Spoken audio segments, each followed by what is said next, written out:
Isso que eu ia falar. Qual é a diferença? Então, já, sempre foi Deus, Espírito Santo. Qual é a diferença entre essas teologias, assim, os tipos de estudos teológicos acadêmicos? Nós temos hoje, basicamente, 4 grandes ramos de teologia. 2 maiores, outros que estão mais relacionados, né?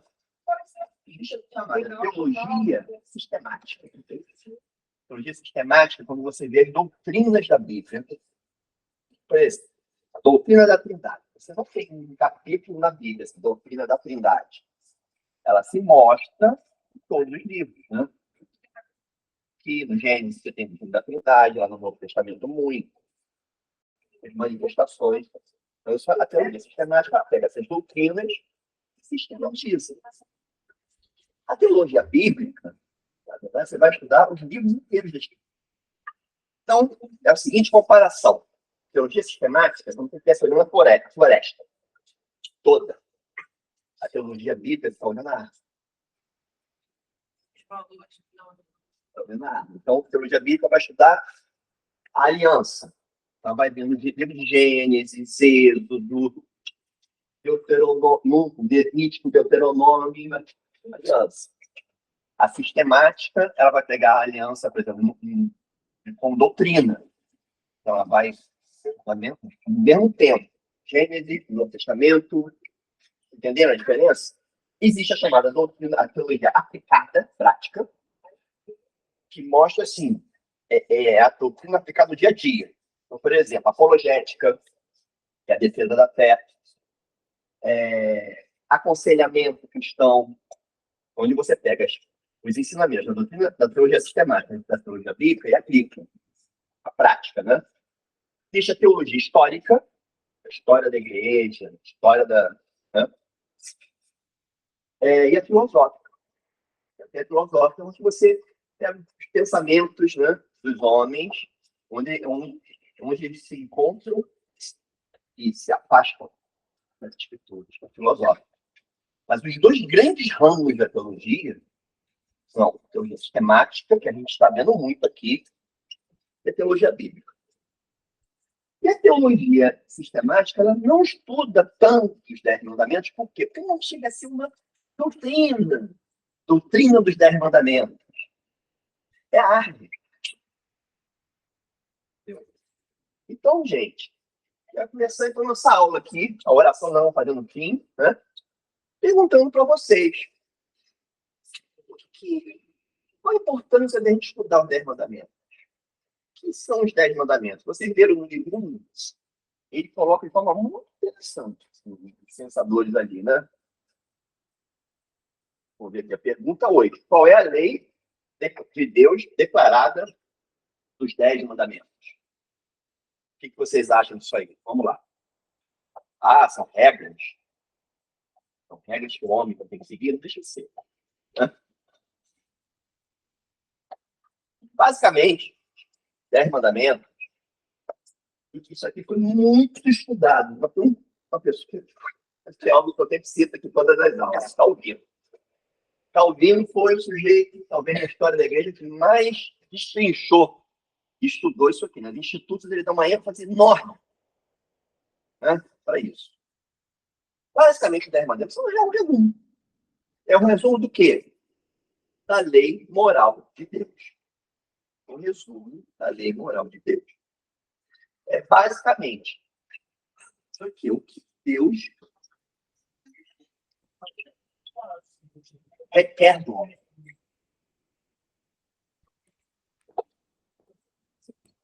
O que Deus requer do homem. Certo? Talvez você tenha um pego, mas a gente falou muito sobre a lei de Deus. A gente sistematicamente, né, expôs a lei de Deus. O que Deus requer do homem. Tá? Então, é um resumo da lei moral. E é tão importante que, historicamente, a igreja sempre se preocupou muito com isso. Por exemplo, se vocês olharem as confissões de fé da igreja reformada, a confissão de fé de Westminster dedica umas 10 perguntas nos 10 mandamentos. 10 perguntas. Né? Catecismo Heidelberg, também, Catecismo Menor, todas as confissões de fé sistematizam os 10 mandamentos. Então, tem uma importância histórica enorme. Enorme. E a forma que isso foi anunciado para o homem mostra muito poder. Jarbas, já senta aqui e abre a Bíblia. Bom dia.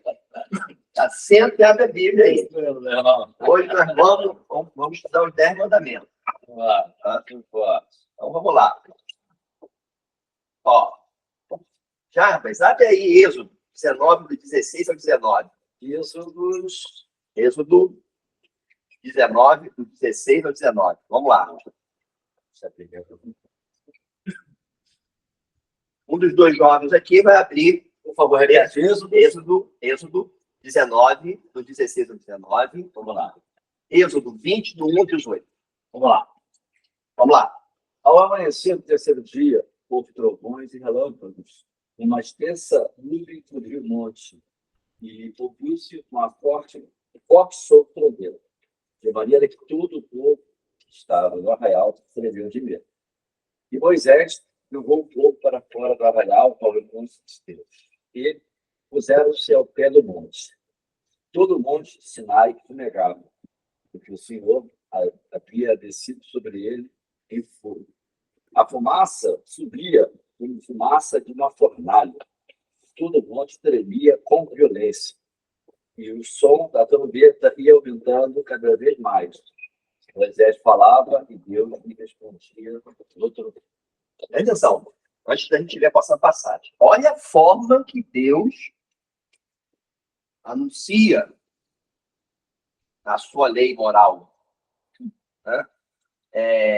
Presta atenção, numa ordem cronológica. A gente viu que em Gênesis já tem lei ali. Certo? Já tem lei. Mas a sistematização da lei, onde ela fica, digamos, às claras, acontece aqui. Moisés. Presta atenção. Cronologicamente, Deus liberta o povo do Egito, depois ele dá a sua lei. Perfeito. O que acontece com a nossa vida hoje? Nós somos libertos, e a partir daí nós temos um entendimento da lei. Olha como é que são as coisas, né? E Deus, quando ele declara os 10 mandamentos, antes de declarar, ele demonstra completamente o seu poder e a sua soberania. Então, isso é uma evidência do poder de Deus. O monte se negava, né? Tremia o monte. Deus falava com Moisés face a face. E o povo ouvia. Sabe que o último com quem Deus fez isso foi Moisés, que estava em Números. A partir daí, ele usou os profetas. Olha a importância disso aí. Então, falou face a face, demonstrou o seu poder, a sua glória. Então, gente, não existe mais lei, peraí. Os 10 mandamentos acabaram, caducaram. Pode olhar um por um. Os 10 mandamentos persistem até hoje. O resumo da lei moral de Deus. Natan, estamos estudando os 10 mandamentos hoje. Para quem chegou. Então, Deus demonstra sua glória, seu poder, sua majestade ao escrever, né, os 10 mandamentos. Vamos ler, então, exatamente aonde ele declara inicialmente os 10 mandamentos. Né? Lê aí, Êxodo 20, do 1 ao 18.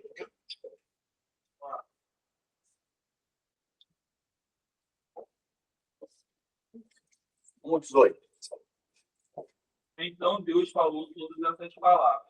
Eu sou o Senhor, seu Deus, que tirei da terra do Egito, da casa da servidão. Não tenha outros deuses diante de mim. Não faça para vocês imagem de escultura, nem semelhança alguma do que há em cima do céu, nem embaixo da terra, nem nas águas, nem debaixo da terra.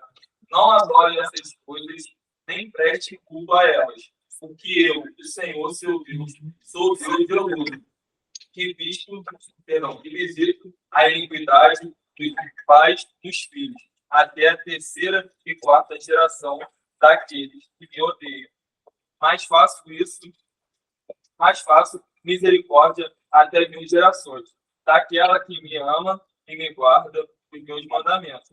Não tome no nome do Senhor, seu Deus, em vão, porque o Senhor não terá por inocente, não terá por inocente o que toma o seu nome em vão.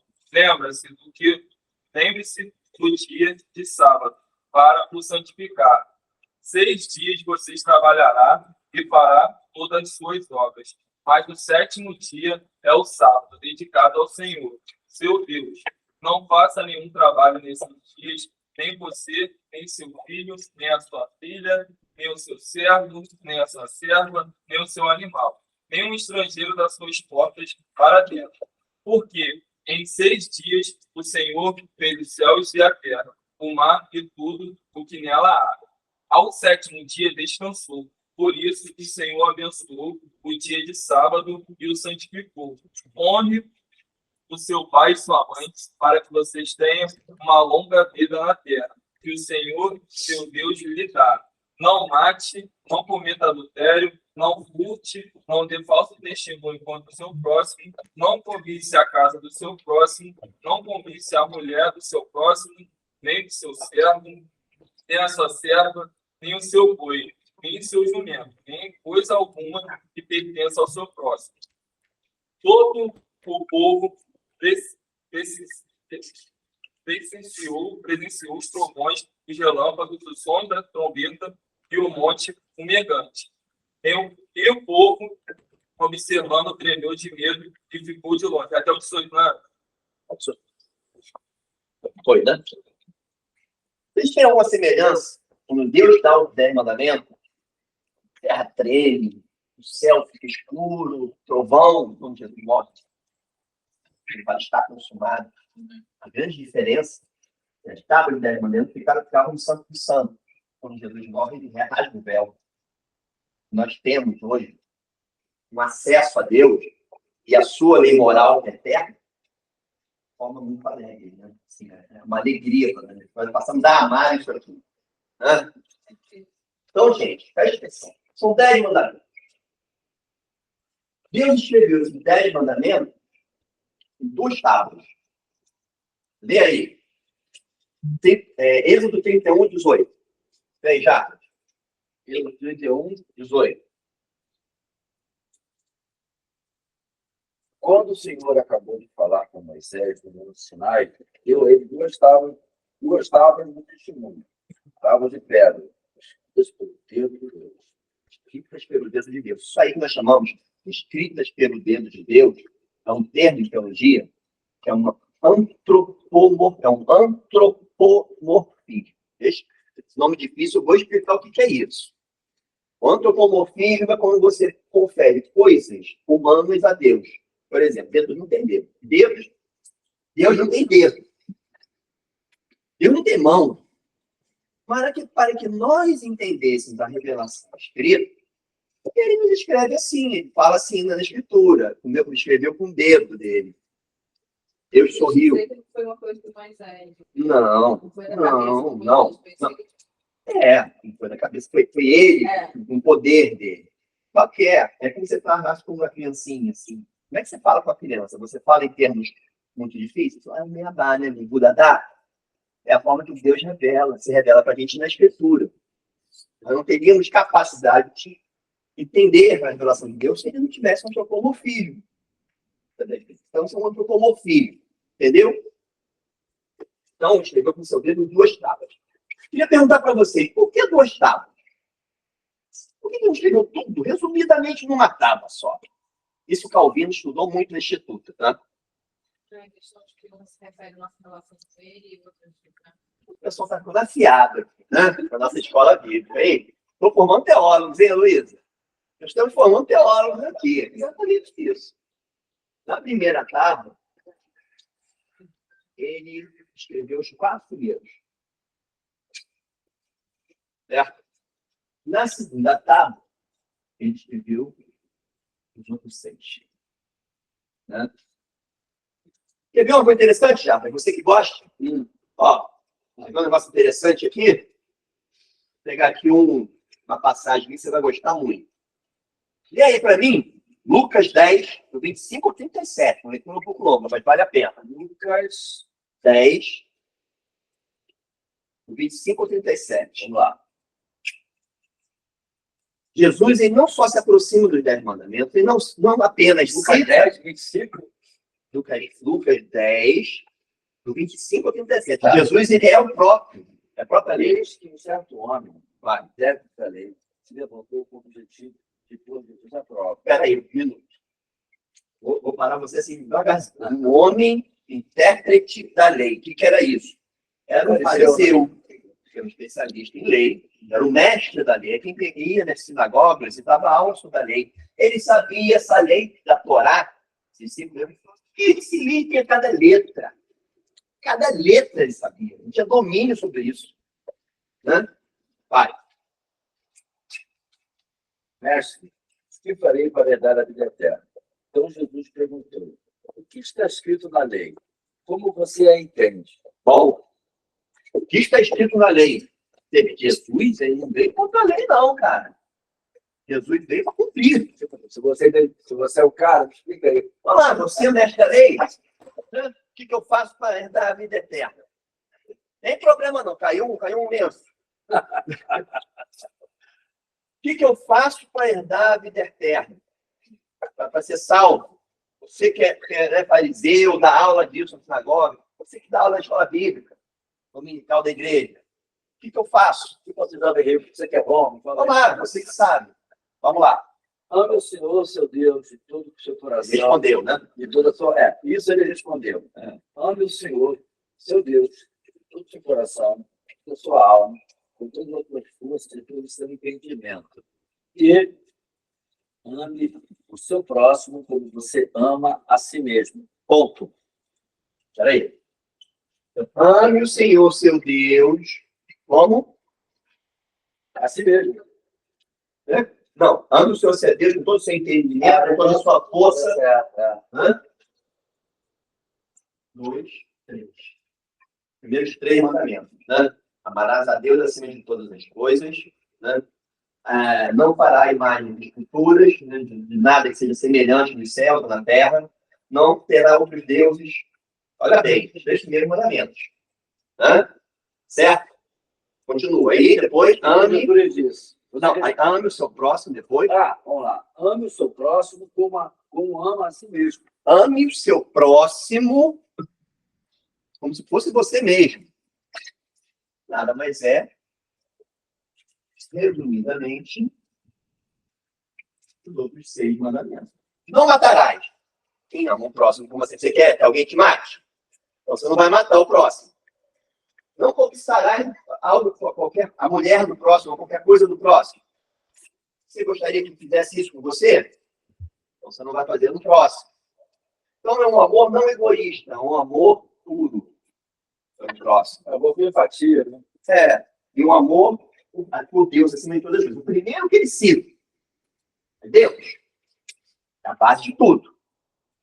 Depois, amor ao próximo. Tem esse mandamento do quarto aqui, que é a guarda do sábado, que eu vou expor isso aí melhor. Tá? Que é uma transição. Uma transição. A palavra de Deus é maravilhosa, né? Então, vai lá, continua aí já. Então, Jesus disse, você respondeu corretamente. Isso aí, sabichão. Respondeu corretamente. Né? Você viverá. Mas ele, querendo justificar-se, perguntou a Jesus, quem é meu próximo? Espera aí. Desculpa, Jarvis, eu tô positivo. Não, beleza. Ótimo. Ele querendo se justificar. Alguma coisa incomodou aquele cara. Alguma coisa incomodou aquele fariseu, né? Você vê como o homem ele se depara com a lei de Deus. O testemunho interno do Espírito Santo, a lei de Deus escrita no coração, mesmo que seja um ímpio, mesmo que não seja convertido, de alguma forma vai incomodar. Matar uma pessoa pode ser normal. Uma guerra, ou um matador de aluguel. Mas no íntimo dele, ele sabe que isso é errado. Então Jesus falou, isso aí, faz isso e viverá. Ok, está correto. Mas aí alguma coisa incomodou esse cara, esse professor. É do tipo, ame ao próximo como a si mesmo. Será que eu estou amando o meu próximo? Você deve pensar. Talvez tenha vindo alguma ocasião da vida dele. É como o Antônio fala, a Bíblia te dá vazão para você criar, às vezes, né? Para a sua mente, né? Nem tudo está tão claro. Imagina aquele professor que dava aula na sinagoga, e aí Jesus coloca isso aí. Faz isso, você vai ser salvo. Ele podia pegar, tá? Mais fácil. Vou seguir meu caminho. Aí, incomodou. Quem é meu próximo? E deve ter pensado, será que eu amo o meu próximo como a mim mesmo? Eu amo os samaritanos como a mim mesmo? Eu amo os gentios como a mim mesmo? Quem é o meu próximo? Será que isso aqui é só para Israel? Olha só o que pode ter vindo na cabeça dele. Será que isso aqui é só para a igreja? É só para Israel? Isso pode também vir para a nossa vida de dia. Olha a teologia prática aí, falei, aplicar. Será que eu estou amando o meu próximo como a mim mesmo? Será que eu sei quem é o meu próximo? Será que eu só amo as pessoas da igreja, pessoas que me fazem bem? Será que eu cumpro essa lei moral? Tudo aqui. Ipsilitem na minha casa, na minha família, ou mesmo com quem me desejam mal, ou mesmo com quem eu tenho problemas. E aí ele entra no próximo campo. Gerou uma dúvida no teólogo. Será que isso aqui é só para Israel ou é geral? Vai já. Jesus prosseguiu, dizendo: um homem descia de Jerusalém para Jericó, e caiu nas mãos de alguns ladrões. Esses, depois de tirar a roupa e causar muitos ferimentos, tiraram-se, deixando-o semi-morto. Por casualidade, um sacerdote estava descendo por aquele mesmo caminho e, vendo aquele homem, passou de lá. De igual modo, um levita descia por aquele lugar, e, vendo, passou de lá. Certo samaritano que descia o seu caminho, passou perto do homem e, vendo, compadeceu-se dele. E, aproximando-se, fez curativo dos ferimentos dele, aplicando óleo e vinho. Depois, colocou aquele homem sobre o seu próprio animal, levando-o para uma hospedaria, e tratou dele. No dia seguinte, separou 2 denários e os entregou ao hospedeiro, dizendo: cuide deste homem, e se você gastar algo mais, farei o reembolso quando eu voltar. Continuou? Então, Jesus perguntou: qual desses 3 lhe parece ter sido o próximo homem que caiu nas mãos dos ladrões? Olha, atenção. Estava um judeu andando ali num caminho, uma estrada perigosíssima da época, né? E ele cai na mão dos ladrões e fica como semi-morto no caminho. Semi-morto, agonizando. Agonizando. Passa um judeu, sacerdote, de lá, levita também, trabalha na igreja. A igreja, né? Passou de lado como semi-morto. E o samaritano tinha um conflito com os judeus. Eles se odeiam. Era ódio. Tipo a torcida do Flamengo e a torcida do Fluminense. O Fla-Flu ali, que juntava, né? Uma comparação horrível, né? Mas eles se odiavam. Mas o samaritano vem e ajuda aquela pessoa. Quem foi o próximo dele? Foi o judeu? Foi o Israel? Foi o judeu? Não. Foi aquele com quem ele... O cara venceu todos os problemas que poderia ter, parou, se expondo ali ao perigo e ajudou a pessoa. Então, pessoal, para vocês verem o seguinte, que a aplicação dos 10 mandamentos na salvação, que é o que esse doutor da alegria, ele requer basicamente uma coisa. Basicamente um negócio. O que requer? Basicamente uma coisa que só regenerado consegue. Só quem nasceu de novo. É um amor incondicional. Incondicional por Deus e incondicional pelo próximo. Difícil, É difícil. Difícil, meu irmão. É muito difícil. É muito difícil. Por isso que a gente teve aqui uma discussão, e eu vou aprofundar mais na próxima aula, mas é o seguinte, é impossível qualquer ser humano, mesmo regenerado, cumprir literalmente a lei. Você não é salvo pela lei, você é salvo pela graça. A salvação é pela graça, mediante a fé. Pelas nossas ações, isso é impossível. É impossível. Né? O Novo Testamento está cheio de citação do Antigo Testamento. Eu trouxe algumas para a gente estudar. Tá? Então vamos lá. Natan vai abrir a Bíblia, Mateus 19, vai ler do 16 ao 19. Quem mais quer ler aqui comigo? Pode falar aí. Então, ó. Romanos 13, do 8 ao 10. Do 8 ao 10. Tá? Tiago 2, do 8 ao 13. Todo mundo já abriu aí? Calor, quando ela vai para a Espanha, ela Você vai abrir a Bíblia, ligar a Bíblia, né? ela botou Ó, aí Natan. que a gente viu.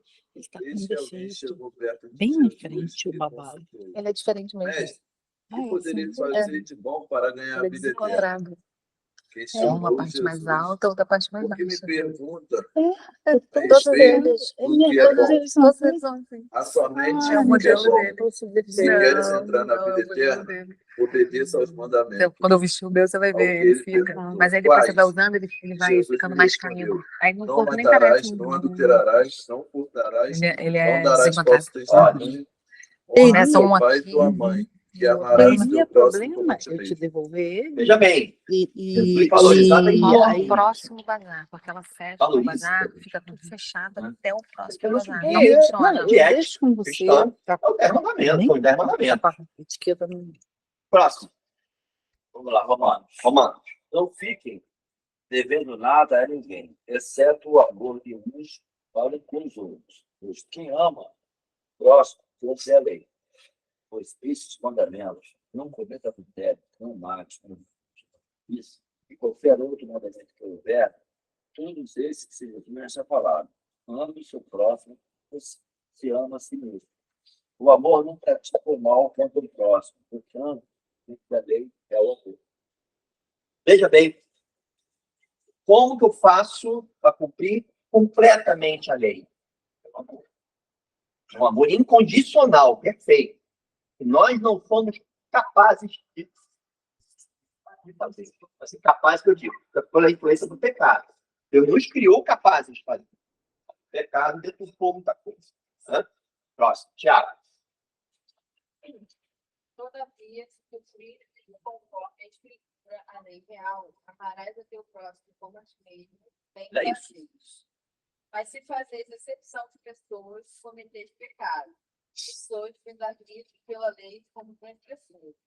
Porque qualquer que guardar toda a lei e tropeçar em um só ponto, tornou-se culpado de tudo. Que é aquele que disse: não cometerás adultério, também disse: não matarás. E pois não cometeis adultério, mas matares, estás feito transgressor da lei.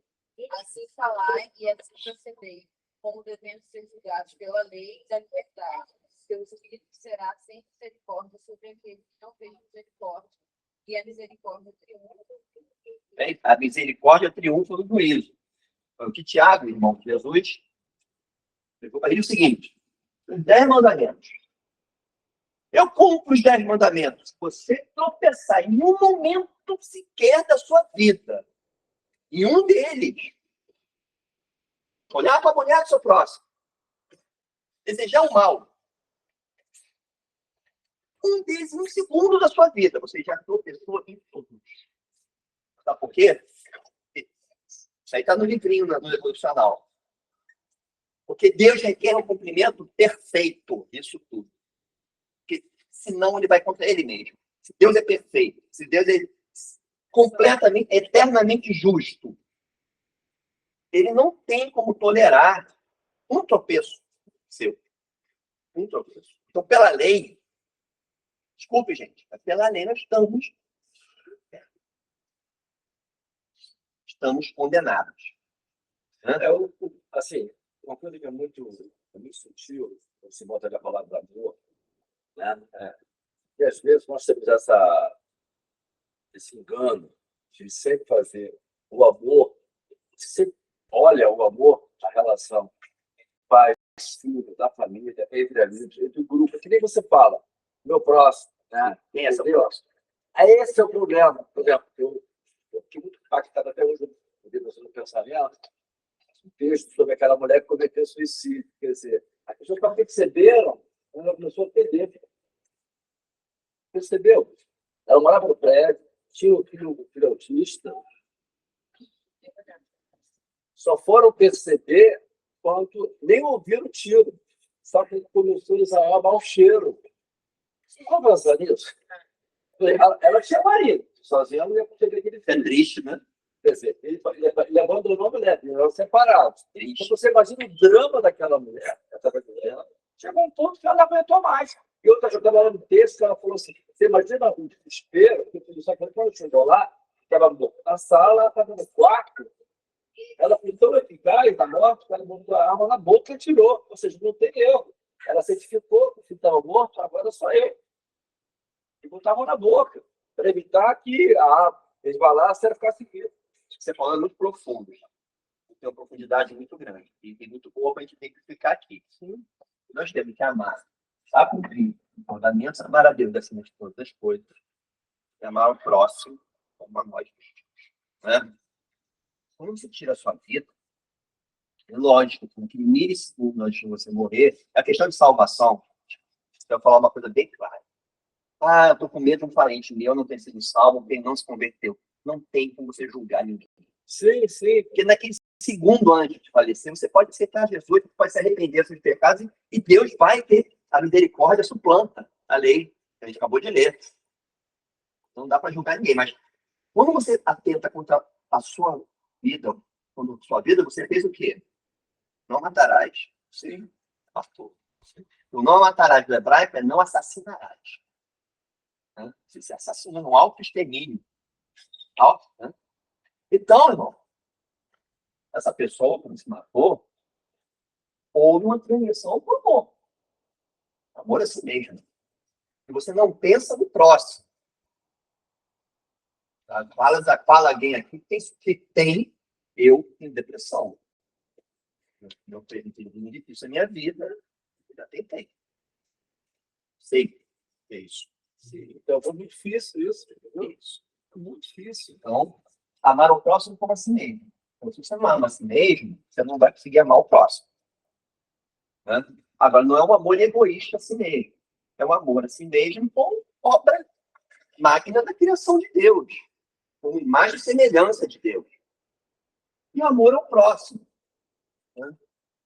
Amar ao próximo como você ama você mesmo. Ou seja, um amor não egoísta. É um amor, o samaritano, o bom samaritano, ele passou perigo ali, ele deu o dinheiro dele, talvez fossem as reservas dele.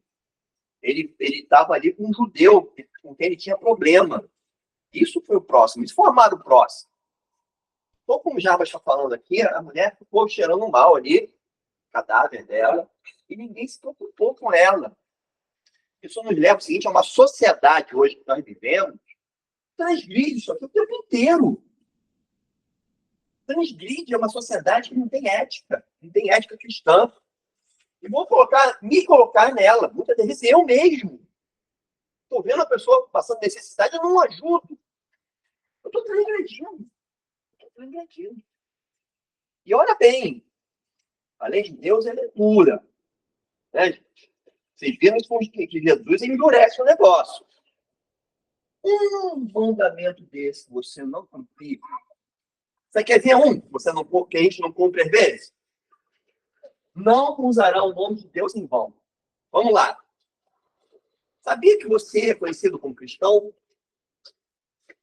Sabia? Você é cristão, olha, crente. Quando você vai para um lugar e você não honra a Deus com as suas atitudes, você explodiu o trabalho, xingou, você agrediu o seu você está agredindo o mandamento. Porque você está usando o nome de Deus que está em você em vão. Usar o nome de Deus em vão, às vezes, é com a nossa própria atitude, tá? Um pastor presbiteriano, o professor Mundial, fez uma pregação só sobre isso. E realmente, é verdade. Você está usando o nome de Deus em vão, porque você carrega o nome dele. Então, você tem que pensar o seguinte, a responsabilidade que você tem. E nós temos, né? Vou falar para você, nós temos nos lugares onde nós vamos, de honrar o nome dele. De elevar o nome dele acima de todas as coisas, como cristão. Nós não cristãos e nós não fazemos isso. E se você transgredir um mandamento desse, todos eles se interligam. Sabe por quê? Você usou o nome de Deus em vão. Então você não amou a Deus acima de todas as coisas. Então talvez você tenha criado um ídolo. Você tenha colocado o seu sentimento acima de Deus. É como idolatria. Tá? Nós não utilizamos, nós não guardamos o dia sagrado do Senhor. Porque hoje no Novo Testamento nós aprendemos que o domingo é o dia que nós adoramos a Deus, mas todos os dias tem que ser guardado para Deus. É que no domingo é um dia que a gente trabalha menos, tenta pelo menos, né? Às vezes não tem jeito, né? Para poder adorar a Deus, para poder descansar. Porque também é o seguinte, Deus não quer que você se mate, acabe com a sua saúde de trabalhar. Deus entende que o ser humano precisa de descanso, ele precisa de lazer, ele precisa ter um momento a sós com Deus, ele só vai conseguir quando ele parar tudo. Olha, isso é o amor, né? Você tá dessa forma, transgredindo. O não matarás, não adulterarás, tudo bem, são coisas mais específicas. Né? Mas quando você se ira com seu irmão, é pior do que matar. Jesus coloca isso em Mateus. O bicho que foi dito, não matarás. Lembra? Então, quando você transgride um mandamento desse, você transgride todo. Desculpa a dureza, mas a gente tem que expor aqui o que está na Bíblia, que é verdade. Né? Tentar, né? Eu acho que o descanso, é que ele coloca bem fácil que essa gente está descanso também para os servos, para os animais, e hoje, várias, sei lá, pessoas da igreja são empresários, têm condição, e às vezes até tem essa questão de ter um dia, cortar sempre sabe sobre isso, mas não dá folga para as pessoas, né, para os empregados, para empregado doméstico, ou se tem uma empresa, e ele deixa bem difícil a todo mundo, né? É uma aplicação que você vai parar para adorar a Deus, e todo, independente se é cristão ou não, você tem que também falar, ó, você descansa agora. Você vai parar. Colocação. E aí você está também amando o próximo. Porque você vai parar para adorar o seu Deus, você vai permitir que os outros também tenham a sua... Vamos analisar esse mandamento de transição. Então, é um mandamento de transição. Amar a Deus acima de todas as coisas e amar ao próximo. Quando você tem descanso, você ama a Deus e ao próximo. E por que às vezes, o empresário ele não dá folga, ele não trata o seu servo dessa forma? Dinheiro. Já está transmitindo isso. Já é ídolo. Já transformou o dinheiro no ídolo. Então, o dinheiro virou ídolo. Né? Então, já é ídolo. E aqui ele já começa, ó, ele pode estar assassinando a pessoa. O cara vai morrer de tanto trabalhar. É a mesma coisa que matar. Está matando aos poucos os seus empregados. Então, nós como cristãos, nós vamos ter empregado, vamos ter relacionamento no trabalho, tudo, na igreja, né? Então, a gente tem que entender esse mandamento aqui, que não como os fariseus, você não faz nada, não faz nem o bem, sabe? Não. Nós como seres humanos, precisamos ter descanso. E precisamos tratar com essa mesma bondade aqueles que nos servem. Então, você é chefe do departamento, você tem empregados, você tem que dar um descanso para ele. Você tem que dar um descanso para que ele possa também buscar Deus. E você tem que ter descanso. Para mim, como médico, é bem bravo, tá? O médico cheio de filho, eu tenho descanso, mas domingo eu não abro mão. Eu não posso trabalhar no domingo. Tempo que eu preciso. Eu vou dar plantão à noite. Domingo é o dia que eu dedico à igreja, dedico a buscar a Deus.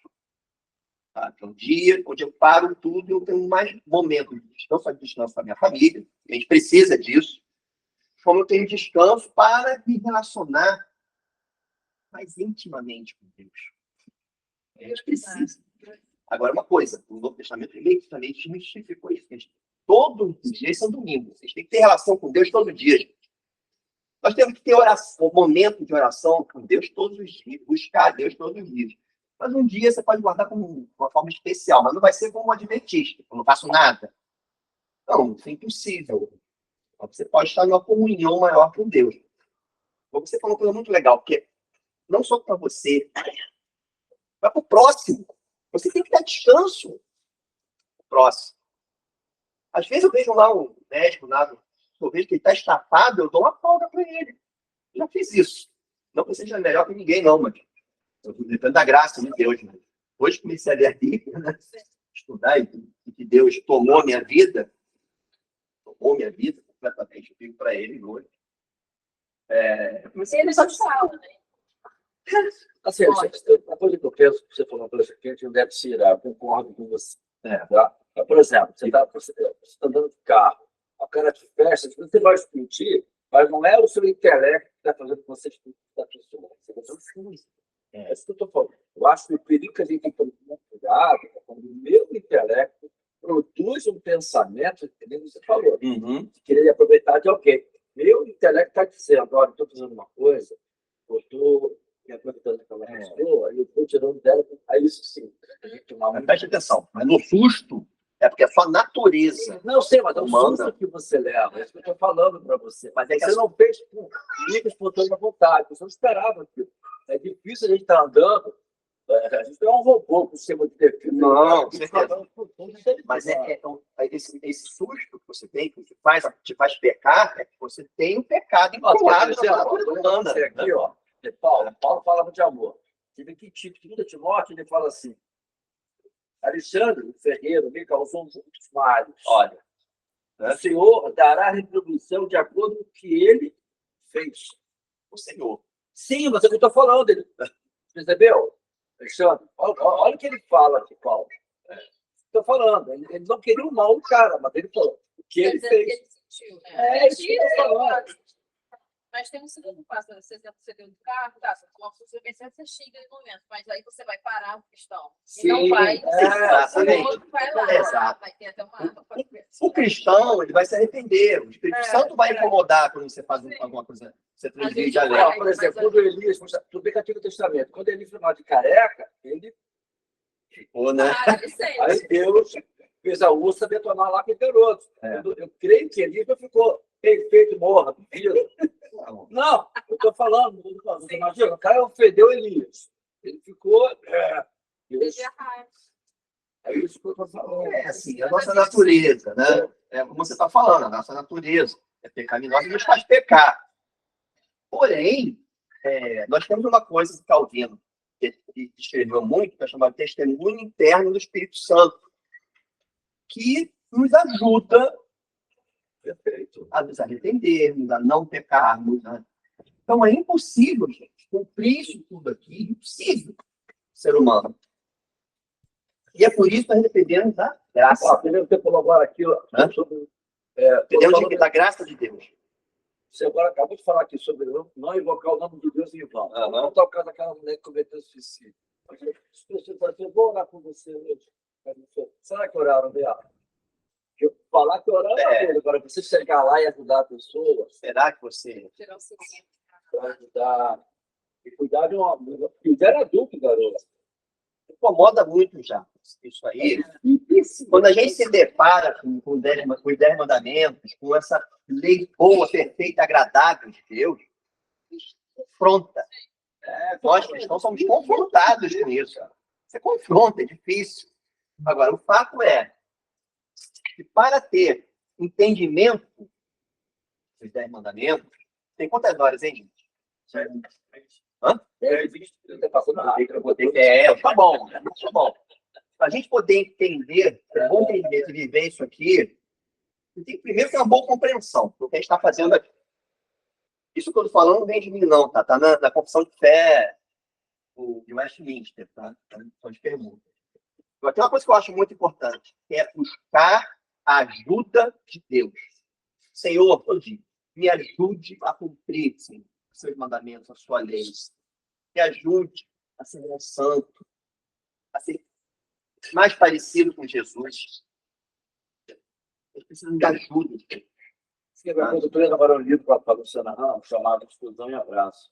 Tem um detalhe no livro que ele fala assim, que o amor, citando o filho pródigo, ele fala que o amor do pai era um amor que não era baseado na moral.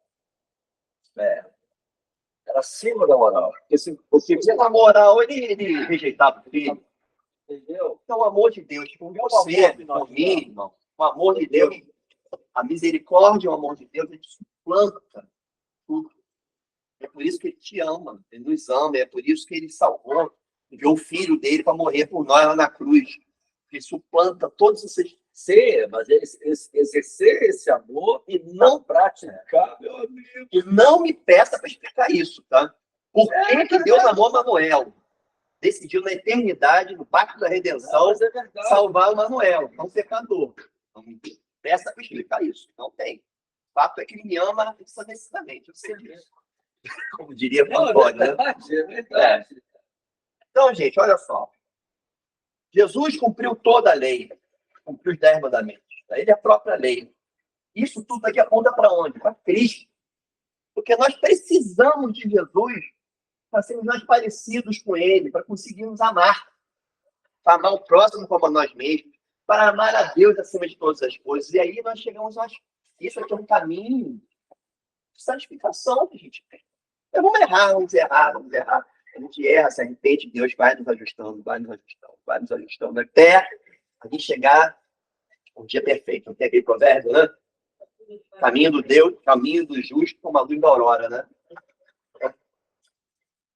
Isso aí, Marilson tá afiada, hein? Tá estudando, hein, Marilson? Vamos fazer uma oração que já está na hora do culto, tá, gente? Senhor Deus, muito obrigado pela nossa aula. Senhor, nós queremos estar cada vez mais parecidos contigo.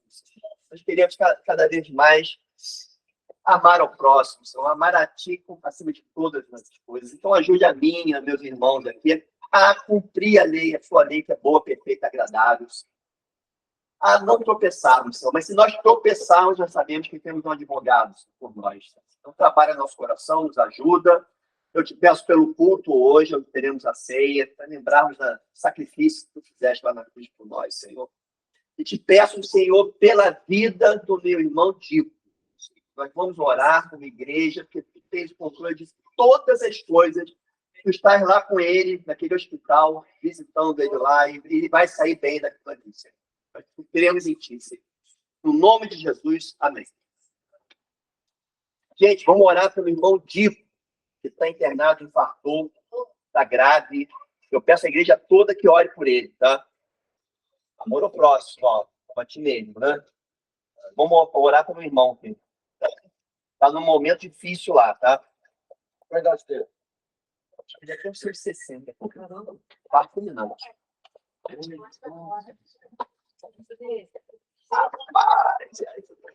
Cara, temos que marcar o nosso lanche lá, né? E aí, meu irmão? Bom, tá bem? Cadê a moça? Eu tô viajando.